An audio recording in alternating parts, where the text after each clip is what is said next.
Hello বন্ধুরা, নমস্কার। আমার চ্যানেলে সবাইকে স্বাগত। আজ আমি বানাবো বাসন্তী পোলাও।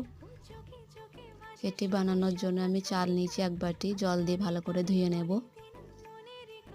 ধুয়ে নিয়ে কুকারে দিয়ে দেবো। 2 বাটি জল দিয়ে দেবো আমি পরিমাণ মতন।